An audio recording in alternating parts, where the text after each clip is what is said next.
मुस्लिम देशों के संगठन ओआईसी के एक छोटे से सदस्य देश ने अपने एक बड़े फैसले से पूरी दुनिया को चौंका दिया। न केवल भारत हैरान है बल्कि मुस्लिम देशों के होश उड़ गए। इस छोटे से देश के राष्ट्रपति ने रातों रात एक ऐसा फैसला सुनाया जिससे दुनिया के कई सारे मुस्लिम देशों के मुंह पर सीधे तमाचा पड़ गया और भारत के लिए अचानक से बहुत कुछ बदल गया। तो चलिए इस पूरी खबर को डिटेल में बताते हैं कि आखिर कैसे एक छोटे से मुस्लिम देश ने एशिया से लेकर अफ्रीका तक के मुस्लिम देशों के होश उड़ा दिए और कैसे भारत के लिए अचानक से बहुत कुछ बदल गया। खबर कुछ ऐसी है कि अफ्रीकी देश बुर्किना फासो के राष्ट्रपति इब्राहिम ट्राओर ने अचानक से ऐलान किया कि उनके देश में कोई भी शरिया कानून लागू नहीं होगा।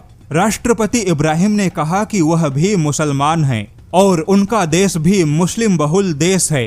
वहीं कई कट्टरपंथी और मुस्लिम देशों ने उन पर दबाव बनाया कि उन्हें अपने देश को यानी बुर्किना फासो को शरिया कानून के हिसाब से चलाना चाहिए, किंतु बुर्किना फासो के राष्ट्रपति ने स्पष्ट किया कि उनका देश हमेशा धर्मनिरपेक्ष बना रहेगा।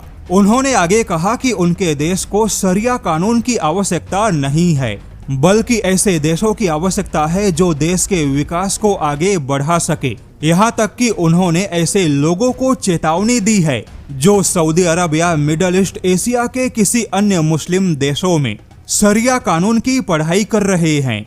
राष्ट्रपति इब्राहिम ने कहा कि जो भी देश के बाहर जाकर शरिया कानून की पढ़ाई कर रहे हैं अब उन्हें देश में वापस आने की आवश्यकता नहीं है और न ही ऐसे लोगों को अब देश में रहने की मंजूरी मिलेगी।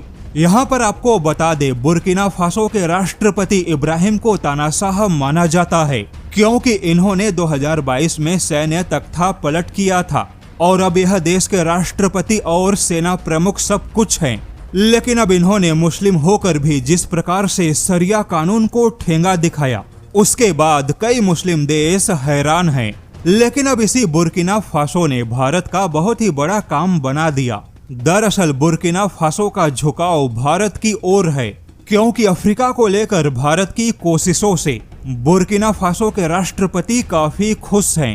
वहीं भारत ने अप्रैल 2026 में बुर्किना फासो को 1000 मैट्रिक टन चावल की सहायता भेजी थी। इसके अलावा बुनियादी ढांचों के विकास में सहयोग किया जिससे कि भारत और बुर्किना फासो के बीच में व्यापक सहयोग मजबूत हुआ, जिसका फायदा अब भारत को यूनाइटेड नेशन सिक्योरिटी काउंसिल में मिलेगा।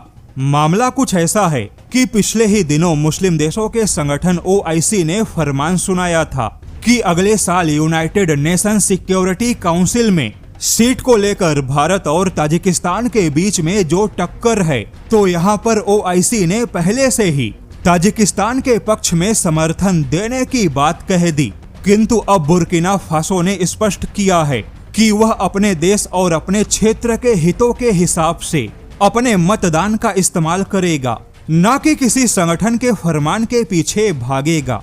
जिसके बाद यह दावा है कि बुर्किना फासो का झुकाव भारत के पक्ष में है, यानी बुर्किना फासो भारत को सपोर्ट करेगा क्योंकि इसे मालूम है कि भारत वह देश है जो अफ्रीकी देशों की आवाज बनकर खड़ा है।